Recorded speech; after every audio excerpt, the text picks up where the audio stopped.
Hello friends, मैं मिथिलेश कुमार आपका स्वागत करता हूं। तो हम लोग स्टडी कर रहे हैं electrical and electronics measurement. Okay, तो अभी हम लोग आपका स्टडी कर रहे हैं एरर्स। ठीक है, तो how many types of error. तभी हम लोगों ने इससे पहले हम लोगों ने देखा था कि कितने तरीके के एरर होते हैं। ठीक है, और देन वन बाई वन करके हम लोग डिस्कस कर रहे हैं। ठीक है, तो सबसे पहले हम लोगों ने देखा था कि ग्रॉस की जो एरर को हम लोगों ने 3 पार्ट में डिवाइड किया था। एक था आपका ग्रॉस एरर, दूसरा आपका था सिस्टमेटिक एरर एंड तीसरा था आपका रैंडम एरर। जिसमें हम लोगों ने देखा था कि ग्रॉस एरर, ठीक है, कि ग्रॉस एरर क्या होता है, जो ह्यूमन मिस्टेक की वजह से जो एरर होता है उसको हम लोग ग्रॉस एरर बोलते हैं। ठीक है, उसमें ये होता है कि मान लो किसी भी चीज़ का रीडिंग लेना हो, ठीक है, और हम लोग उसका गलत रीडिंग ले लेते हैं। ठीक है, अगर रीडिंग आ रहा है कुछ और गलती से हम लोगों ने कोई और रीडिंग ले लिया, तो उसकी वजह से जो एरर आता है उसको हम लोग बोलते हैं आपका gross error. Clear. Gross error में क्या होता है कि मान लो कि कोई इंस्ट्रूमेंट है, उसको गलत तरीके से हम लोगों ने प्लेस कर दिया।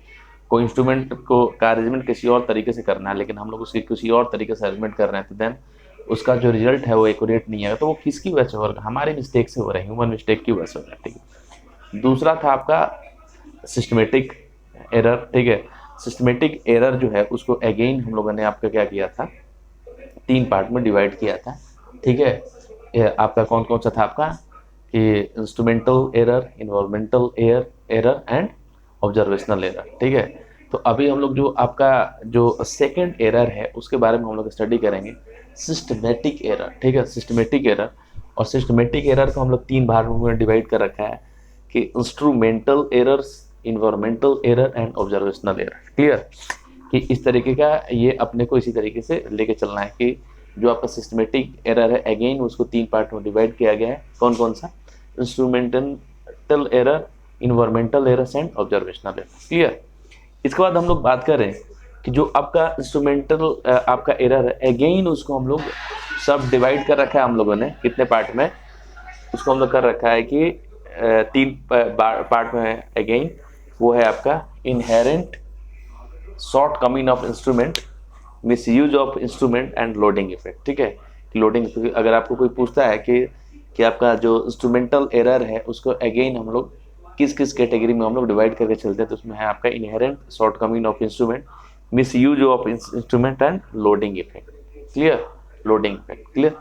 तो देखिए यहाँ पे कि सिस्टमेटिक एरर जो है, ठीक है, वो होता है स्पेशली जो आपका जो कंस्ट्रक्शन में जो डिफेक्ट आता है, ठीक है, उसको हम लोग बोलते हैं सिस्टमेटिक एरर। क्लियर, कि जो अपना इंस्ट्रूमेंट हम लोग डिजाइन करते हैं, ठीक है, तो जो भी उसका कंस्ट्रक्शन फीचर्स है, ठीक है, उसके चलते जो आपका एरर आ रहा है, ठीक है, उसमें पहला हम लोग देखेंगे आपका इंस्ट्रूमेंटल एरर क्या होता है। ठीक है, तो देखिए इंस्ट्रूमेंटल एरर को हम लोग डिवाइड कर रहे हैं कि inherent short coming of instrument, miss use of instrument and loading effect. इसके अंदर क्या होता है, ठीक है, कि अगर कोई भी आपका इंस्ट्रूमेंट डिजाइन किया गया तो उसके अंदर क्या होता है कि मूविंग पार्ट्स होते हैं, जिसकी वजह से आपका फ्रिक्शन होता है। ठीक है, उस फ्रिक्शन की वजह से भी क्या होता है कि जो आपका इंस्ट्रूमेंट है उसमें क्या होगा कि एयर, क्योंकि कोई भी मूविंग सिस्टम है वो कंटिन्यूअस मूव कर रहा है। ठीक है, तो उसमें क्या क्या होगा कि उसमें आपका फ्रिक्शन की वजह से कोई ना कोई एरर आता है। ठीक है, उसको हम इस तरह बोलते हैं कि inherent short coming of instrument का मूविंग पार्ट के चलते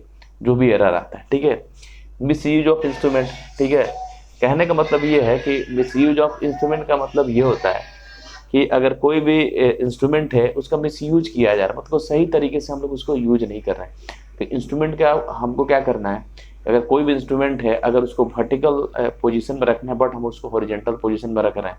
ठीक है, दूसरा चीज़ क्या है कि अगर अपने को स्ट्रॉन्ग मैग्नेट यूज करना है, देन वहाँ पे हम लोग वीक मैग्नेट यूज कर रहे हैं, तो हम लोग क्या कर रहे हैं, वहाँ पे मिस यूज कर रहे हैं इंस्ट्रूमेंट का। ठीक है, मतलब सही तरीके से उसको हम लोग यूज नहीं कर पाए। तीसरा लोडिंग इफेक्ट। ठीक है, इससे पहले हम लोग पढ़ा था कि कोई भी इंस्ट्रूमेंट होता है, ठीक है, तो उसमें क्या होता है कि उसकी एक कैपेसिटी होती है, उतना ही हम लोग उस पर लोड दे देते हैं। अगर हम लोग ज़्यादा लोड देते हैं, ठीक है, ज़्यादा लोड देते हैं, तो उसको आपका मेंटेन करने के लिए उसमें एक आपका टीसी जिसको हम लोग बोलते हैं, कंट्रोलिंग टॉर्क, ये यूज होता है। ठीक है, और कंट्रोलिंग टॉर्क के रूप में हम लोग क्या करते हैं, स्पेशली स्प्रिंग यूज करते हैं।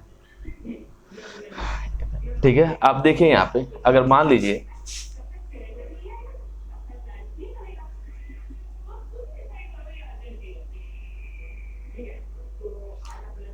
ये कोई प्रेशर नापने वाली मशीन है, ठीक है, प्रेशर नापने वाली मशीन है, ठीक है, और मान लीजिए कि उसकी कैपेसिटी जो है कि आपका कि 7 तक आपका क्या है, 7 तक आपका मतलब कि लिमिटेड है। अगर हम लोग उस पर ज़्यादा प्रेशर के अंदर हम लोग मेजर करते हैं तो क्या होगा, जो स्प्रिंग यूज हो रहा है ना वो क्या होगा, ढीला हो जाएगा। जब उसका स्प्रिंग है वो ढीला हो जाए, जब आपका स्प्रिंग ढीला हो जाए तो अगेन हम लोग दूसरा जो एक्सपेरिमेंट करेंगे ना, तो स्प्रिंग के अंदर का जो मतलब कि उसका जो फोर्स अपोज करने का जो नेचर है वो क्या हो जाएगा, लूज हो जाएगा। जब वो लूज हो जाएगा तो उसे अपने को एक्यूरेट रिजल्ट नहीं आएगा, ठीक है, तो उसको हम लोग बोलते हैं लोडिंग इफेक्ट। क्लियर? तो देखिए यहाँ पे उसी चीज़ को मैंने लिख रखा है, यहाँ पे 1 by 1 करके देखते हैं। These are inherent shortcoming instrument like defect in the instrument, ठीक है, मतलब ये इनहेरेंट शॉर्टकमिंग ऑफ इंस्ट्रूमेंट में मतलब कि जो अपने इंस्ट्रूमेंट के अंदर जो डिफेक्ट होता है वो डिफेक्ट आपको मूविंग पार्ट के चलते भी हो सकता है, कि कंटिन्यूअस कोई मूविंग सिस्टम है वो कंटिन्यूअस मूव करते हैं, उसके चलते फ्रिक्शन हो सकता है, कोई और प्रॉब्लम हो सकता है। क्लियर? आगे, in one of the instrument instead of permanent magnet weak magnet are used so that operating field produce is lesser। कहने का मतलब वही है कि अपने को नॉलेज नहीं है तो हम लोग क्या कर रहे हैं कि परमानेंट मैग्नेट की जगह पे हम लोग वीक मैग्नेट यूज कर रहे हैं, ठीक है। तो उससे क्या होगा, अगर हम लोग वीक मैग्नेट यूज करेंगे तो वीक आपका मैग्नेटिक फील्ड प्रोड्यूस होगा, ठीक है। जब आपका वीक मैग्नेटिक फील्ड प्रोड्यूस होगा तो जो आगे का फंक्शन है वो क्या होगा, वो भी आपका क्या होगा कि जो ऑपरेटिंग फील्ड प्रोड्यूस होगा वो भी क्या होगा, वो कम होगा, ठीक है।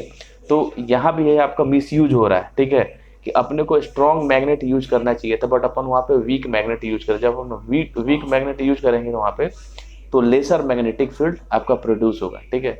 जब आपका लेसर मैग्नेटिक फील्ड प्रोड्यूस होगा तो हम लोगों ने पढ़ा था कि एक होता है आपका डिफ्लेक्टिंग टॉर्क, ठीक है, तो डिफ्लेक्टिंग टॉर्क, ठीक है। तो और उसके अंदर हमने देखा था कि जब किसी करंट कैरिंग कंडक्टर को मैग्नेटिक फील्ड के अंदर रखा जाता है और उसको हम लोग सप्लाई से कनेक्ट करते हैं तो वो एक फोर्स एक्सपीरियंस करता है। क्लियर? तो यहाँ पे जब मैग्नेटिक फील्ड ही जब आपका वीक होगा तो आगे का फंक्शन भी क्या होगा, वो सही तरीके से वर्क नहीं, क्योंकि वहाँ पे स्ट्रॉन्ग मैग्नेटिक फील्ड की बजाय वहाँ पे क्या होगा कि लेसर मैग्नेटिक फील्ड आपका जनरेट होगा, ठीक है। तो देन उसी हिसाब से जो आपका जो फोर्स वहाँ पे जनरेट होगा, ठीक है, वो भी आपका वीक फोर्स जनरेट होगा, ठीक है। तो जहाँ पे मेरा सही तरीके से डिफ्लेक्शन होना चाहिए था वो सही तरीके से पॉइंटर आपका डिफ्लेक्ट नहीं करेगा। Clear? Instead of a stiffed spring weak spring is used so that it may not provide the necessary control torque. Stiffed का मतलब होता है कठोर, स्टिफ्ड का मतलब है कठोर, मतलब कहने का मतलब ये है कि मजबूत स्प्रिंग की जगह हम लोग वीक स्प्रिंग यूज कर रहे हैं, तो हम देखें ये आपका क्या था, डिफ्लेक्टिंग टॉर्क, और ये था आपका कंट्रोलिंग टॉर्क, ठीक है। कि अगर पॉइंटर मेरा सही एक्यूरेट वैल्यू तभी बताता है जब आपका कंट्रोलिंग टॉर्क और डिफ्लेक्टिंग टॉर्क क्या होता है, इक्वल हो जाता है। मतलब जो कंट्रोलिंग टॉर्क है वो क्या करेगा कि डिफ्लेक्टिंग टॉर्क हमेशा क्या करता है, अपोज करेगा, और कंट्रोलिंग, ठीक है, टॉर्क में हम लोग क्या करते हैं कि डिफ्लेक्टिंग टॉर्क का अपोज करने के लिए हम लोग स्प्रिंग यूज करते हैं, ठीक है। अगर यहाँ पे अगर हम लोग कमजोर स्प्रिंग का यूज कर रहे हैं, ठीक है, तो ये क्या करेगा कि इसका अपोज ही नहीं कर पाएगा सही तरीके से। जब अपोज ही नहीं करेगा ना तो ये जो वैल्यू है ना, ये वैल्यू अपने को गेन नहीं होगी, तो देन आपका जो पॉइंटर है किसी एक पॉइंट पर स्टैटिक नहीं हो पाएगा, तो अपने को एग्जैक्ट वैल्यू पता नहीं हो पाएगी, ठीक है। तो इसलिए इसमें क्या कर रहे हैं कि अगर इसको मिसयूज बोल सकते हैं लोडिंग इफेक्ट के अंदर, ठीक है, कि instead of stiff spring weak spring is use, ठीक है, कि अगर हम लोग कठोर स्प्रिंग के बदले वीक स्प्रिंग का यूज कर रहे हैं तो सो दैट इट में not provide the necessary controlling torque, ठीक है। अगर आपका वीक स्प्रिंग है तो वो ज़्यादा कंट्रोलिंग टॉर्क प्रोवाइड नहीं कर पाएगा, ठीक है। जब ज़्यादा कंट्रोलिंग टॉर्क प्रोवाइड नहीं कर पाएगा तो देन आपका जो आपका इंस्ट्रूमेंट का जो आपका रिजल्ट है वो नहीं आएगा और उसमें एरर आ जाएगा। क्लियर? ये देखिए, misuse of instrument means that some of the instrument suitable only for the vertical but they placed horizontal. इसको बोलते हैं मिसयूज। मिसयूज का मतलब यह है कि बहुत सारा इंस्ट्रूमेंट ऐसा है जिसको अपने को वर्टिकल प्लेस करना है, वर्टिकल प्लेस करने के बाद उसका रीडिंग लेना है या उसको रन कराना है, बट हम लोग क्या करते हैं कि उसको मिसयूज करते हैं, उसको हम लोग हॉरिजेंटली रख के सारा ऑपरेशन करते हैं। उस केस में क्या होगा कि अपना वो सही रिजल्ट नहीं देगा, देन वहाँ पे मेरा क्या आ जाएगा, एरर आ जाएगा। ठीक है, error due to loading effect of instrument. ठीक है, error due to loading effect of, कहने का मतलब यही है कि अगर हम लोग क्या करते हैं कि लोडिंग इफेक्ट के कारण भी एरर आ जाता है। इसलिए कि मान लीजिए कोई भी इंस्ट्रूमेंट है जो उसकी कैपेसिटी है, अगर उस पर ज़्यादा हम लोग लोड देते हैं तो ठीक है, तो देन वहाँ पे जो भी स्प्रिंग लगा हुआ है एज ए कंट्रोलिंग टॉर्क के रूप में, ठीक है, वो क्या हो जाएगा, लूज हो जाएगा। जब वो आपका स्प्रिंग है वो लूज हो जाएगा, तो नेक्स्ट टाइम जब हम लोग क्या करेंगे उसी इंस्ट्रूमेंट का यूज करके कि सपोज दैट कहीं प्रेशर अपने को मेजर करना है, तो वो सही प्रेशर नहीं दे पाएगा, क्योंकि उसका जो कंट्रोल करने वाला जो स्प्रिंग है वो तो लूज हो गया। ठीक है, तो देन वो क्या करेगा कि उसको कंट्रोल नहीं कर पाएगा।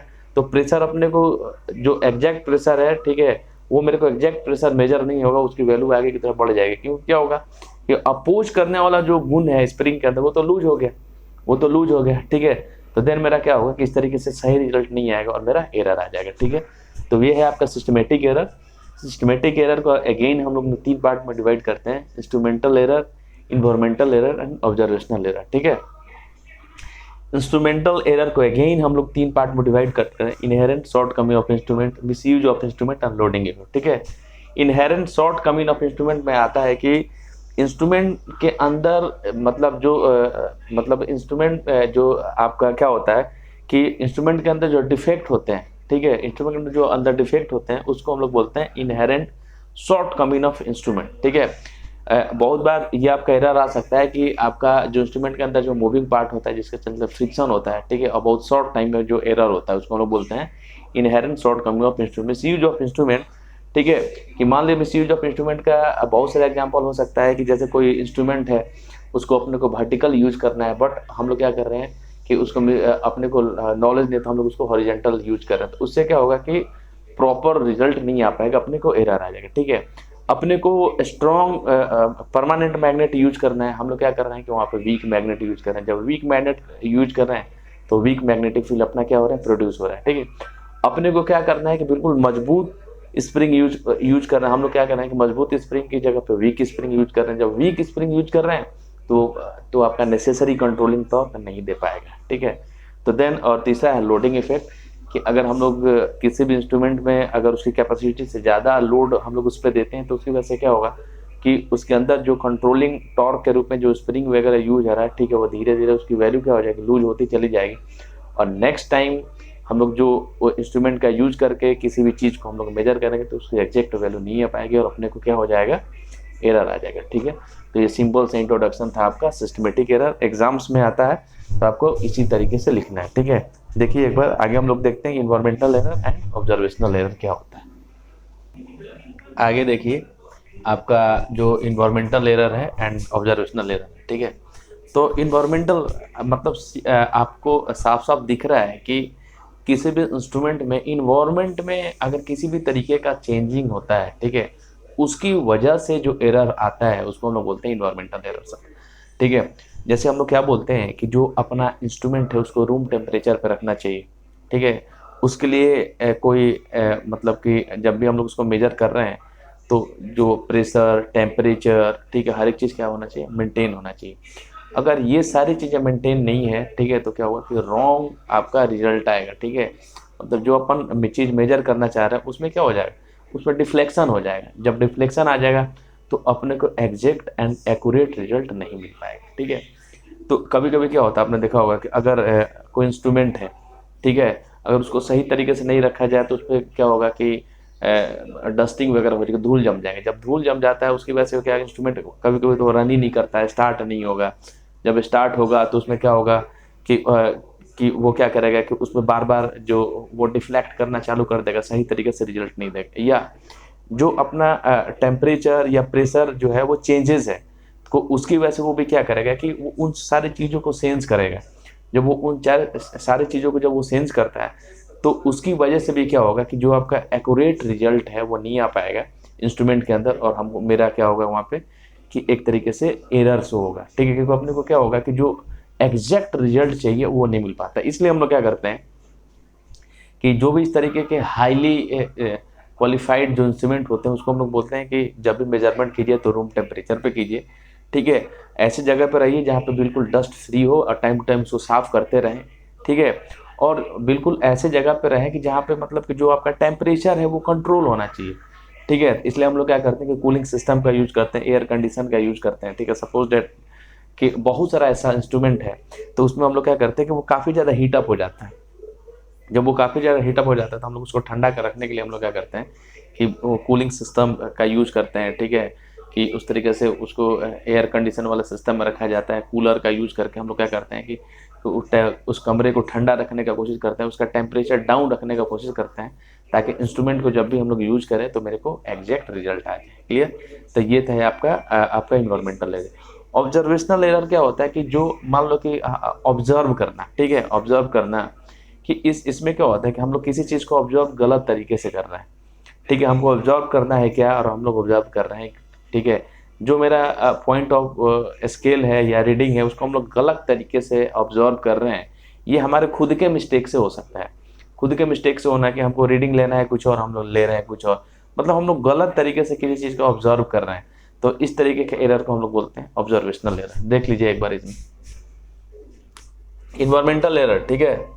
This error are due to the condition external to the measuring instrument, ठीक है। मान लीजिए कि मेजरिंग इंस्ट्रूमेंट के एक्सटर्नल का मतलब बाहर, ठीक है। This error are due to the condition external to the measuring instrument, ठीक है। तो इन्वायरमेंटल एरर के कारण जो, ठीक है, वो कहाँ पे होगा, मतलब इंस्ट्रूमेंट के जो बाहर की तरफ होगा कि अंदर की तरफ तो होगा नहीं, ठीक है। क्योंकि जहाँ इंस्ट्रूमेंट की जो इन्वायरमेंट का प्रभाव है वो, ठीक है, वो एक्सटर्नल ही रहेगा, इंटरनल तो रहेगा नहीं, ठीक है। तो this error are due to the, ये एरर किसके कारण होता है, to the condition of external to the measuring instrument, ठीक है, मेजरिंग इंस्ट्रूमेंट के एक्सटर्नल कंडीशन के कारण। क्लियर।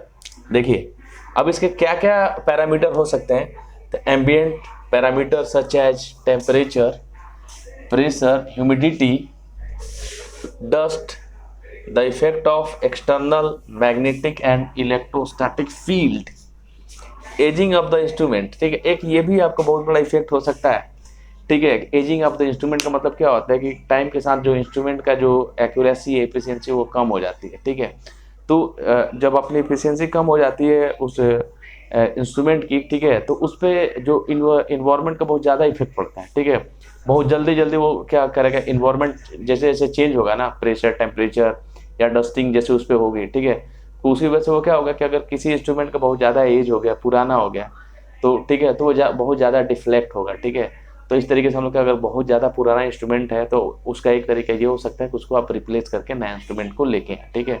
और इस तरीके से आप देखिए बहुत सारे आपके पैरामीटर हैं, ठीक है, जिसमें आपका टेम्परेचर हो सकता है, ठीक है। ठीक है, जहाँ पे इंस्ट्रूमेंट रखा गया है उसके आसपास का अगर टेम्परेचर मेंटेन नहीं है तो देन आपका क्या होगा कि कहीं ना कहीं उसमें एरर आएगा, ठीक है। जो प्रेशर है, ठीक है, वो प्रेशर भी एक मेंटेन रहना चाहिए, ठीक है। जो एक नॉर्मल प्रेशर है, ठीक है, अगर इस तरीके से हम लोग नॉर्मल प्रेशर, ह्यूमिडिटी को मेंटेन नहीं रखेंगे तो जब भी हम लोग इस तरीके से मेजरिंग इंस्ट्रूमेंट का यूज करेंगे और किसी भी चीज़ को मेजर करेंगे तो मेरा एक्यूरेट रिजल्ट नहीं आएगा, ठीक है। डस्ट, हमेशा आप जो भी आपका इंस्ट्रूमेंट है साफ सफाई करते रहें, उसको ढक के रखें। तो डस्ट की वजह से भी क्या होगा, तो जो इंस्ट्रूमेंट का जो वर्किंग है ना, ठीक है, वो क्या होगा कि प्रभावित हो जाएगा, इफेक्टेड हो जाएगा, ठीक है। और देन उसकी वजह से क्या होगा, आपका एरर आना चालू हो जाएगा, ठीक है। कि रीडिंग आपको आना चाहिए कुछ और आने लगेगा कुछ और, ठीक है। The effect of external magnetic and electrostatic field, ठीक है। तो ये अपने को ये भी ध्यान रखना है कि जो अपना कोई भी इंस्ट्रूमेंट यूज कर रहे हैं कि, ठीक है, तो उस पर electrostatic and magnetic and electrostatic field का प्रभाव कम से कम हो, ठीक है। अगर इस तरीके का प्रभाव कम से कम होगा तो मेरा जो आपका इंस्ट्रूमेंट है वो एक्यूरेट रिजल्ट देगा, वो डिफ्लेक्ट नहीं करेगा, ठीक है। लेकिन अगर इस तरीके से जो आपका मैग्नेटिक और इलेक्ट्रोस्टैटिक फील्ड आपके इंस्ट्रूमेंट के आसपास में क्रिएट हो रहा है, ठीक है, तो वो क्या करेगा कि जो आपका रिजल्ट है ना उसको क्या करेगा, डिफ्लेक्ट करने का कोशिश करेगा। जब वो उसके रिजल्ट को डिफ्लेक्ट करने का कोशिश करेगा तो उसकी वजह से क्या हो जाएगा, आपका एरर आ जाएगा। क्लियर। आगे देखिए, such error can be avoided by the providing air conditioning. अगर टेम्परेचर कोई इंस्ट्रूमेंट है, ठीक है, तो टेम्परेचर को मेंटेन रखने के लिए हीटेड हो रहा है, ठीक है, उसके लिए हम लोग क्या करेंगे, एयर कंडीशनिंग सिस्टम यूज करेंगे कूलिंग के लिए, ठीक है। क्लीनिंग, डस्टिंग से बचाने के लिए हम लोग क्या करेंगे कि क्लीनिंग बार बार उसको साफ सुथरा करते रहेंगे कि डस्ट वगैरह नहीं है।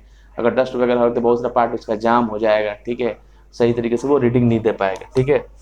Cleaning the instrument, housing the instrument in A proper protecting cover, कहने का मतलब ये है कि जब आप इंस्ट्रूमेंट को यूज करो, ठीक है, उसके बाद आप जब भी अपने को इंस्ट्रूमेंट को यूज नहीं करना है तो हम लोग क्या करते हैं, उसको एक कवर के अंदर उसको क्या करते हैं, पैक करके रख देते हैं। उससे क्या होगा कि जो डस्ट वगैरह से हम लोग उसको बचा सकते हैं। हाउसिंग मतलब उसको कवर करके रखना, ठीक है, एक या तो एक बढ़िया सा कवर, या बहुत बार कोई इंस्ट्रूमेंट, सेंसिटिव इंस्ट्रूमेंट ऐसा आता है जिसको लकड़ी के बॉक्स के अंदर रखा जाता है, ठीक है, कि हमने उसको यूज़ किया, देन उसको बॉक्स को हम लोगों ने क्या किया, फिर से क्लोज कर दिया, तो उससे क्या होगा कि डस्ट वगैरह से हम लोग उसको बचा सकते हैं। क्लियर।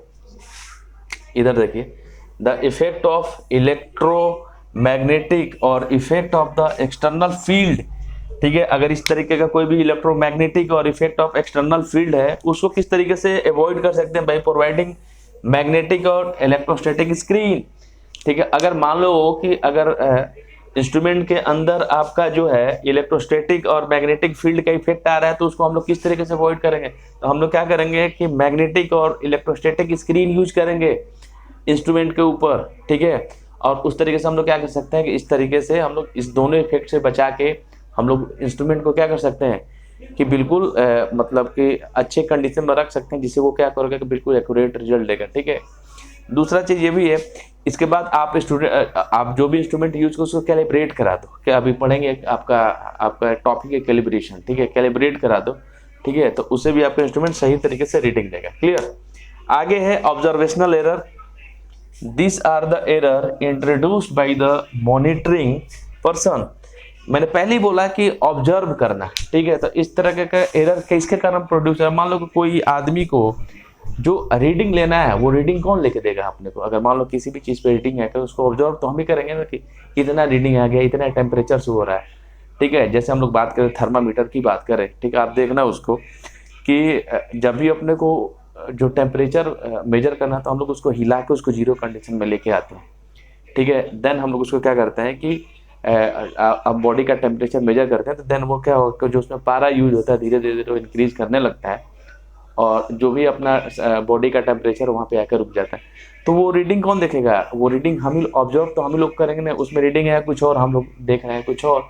तो ऑब्जर्वेशनल एरर का मतलब वही होता है कि this are the error introduce by the monitoring person.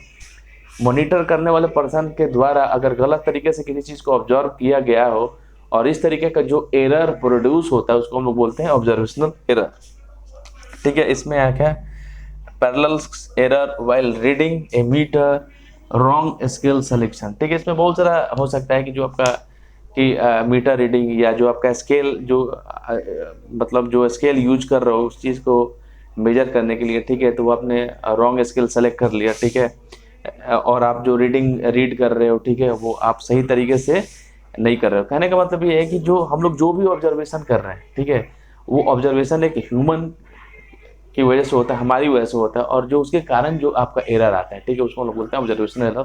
फिर से समझ लें इन्वायरमेंटल एरर, मतलब जो इंस्ट्रूमेंट जो है उस पर इन्वायरमेंट की वजह से कोई भी इफेक्ट आता है उसको हम लोग बोलते हैं इन्वायरमेंटल एरर, ठीक है। इन्वायरमेंटल एरर में हम लिख सकते हैं कि टेम्परेचर की वजह से जो आपका इंस्ट्रूमेंट है उसका फंक्शन प्रभावित हो सकता है, या प्रेशर की वजह से, डस्ट की वजह से, ठीक है, या अगर उसके आसपास कहीं भी अगर इस तरीके का इलेक्ट्रोस्टैटिक और मैग्नेटिक फील्ड क्रिएट हो रहा है उसकी वजह से भी क्या होगा कि जो आपका इंस्ट्रूमेंट है वो सही तरीके से रीडिंग नहीं देगा और उसमें एरर आ जाएगा, ठीक है। तो इन सारी चीज़ों को मेंटेन करने के लिए हम लोग क्या करते हैं कि रूम टेम्परेचर मेंटेन रखते हैं, ठीक है। डस्ट से बचाने के लिए हम लोग टाइम टू टाइम उसको क्लीन करते रहते हैं, उसको कवर के अंदर इंस्ट्रूमेंट को हम लोग क्या करते हैं कि यूज करने के बाद उसको कवरिंग करके रखते हैं, ठीक है। ऑब्जर्वेशनल एरर में क्या होता है कि वैसा एरर जो भी पर्सन ऑब्जर्व कर रहा है वो सही तरीके से किसी चीज़ को ऑब्जर्व नहीं कर पा रहा हो, तो इसके कारण जो एरर होता है उसको हम लोग बोलते हैं ऑब्जर्वेशनल एरर, ठीक है। तो यहाँ से आपका ये जो टॉपिक था एरर वो फिनिश होता है। नेक्स्ट टॉपिक में हम लोग नेक्स्ट वीडियो में हम लोग नेक्स्ट टॉपिक के साथ मिलेंगे। तो कहने का मतलब मैं आपको 1 by 1 पॉइंट आउट इसलिए करवा रहा हूँ कि अभी आपका जो लेवल है डिप्लोमा लेवल पॉलिटेक्निक लेवल का स्टूडेंट हो आप, ठीक है, तो आपको समझने के साथ साथ आपको एग्जाम्स में अच्छे नंबर भी आते। बहुत बार हम लोग क्या होते हैं समझ लेते हैं लेकिन उसको लिख नहीं पाते हैं, ठीक है। मेरा मोटिव यही रहता है कि आपने समझ भी लिया, समझने के साथ साथ आपको यहाँ पे कंटेंट मिल गया, आपको इसी तरीके से लिखना है।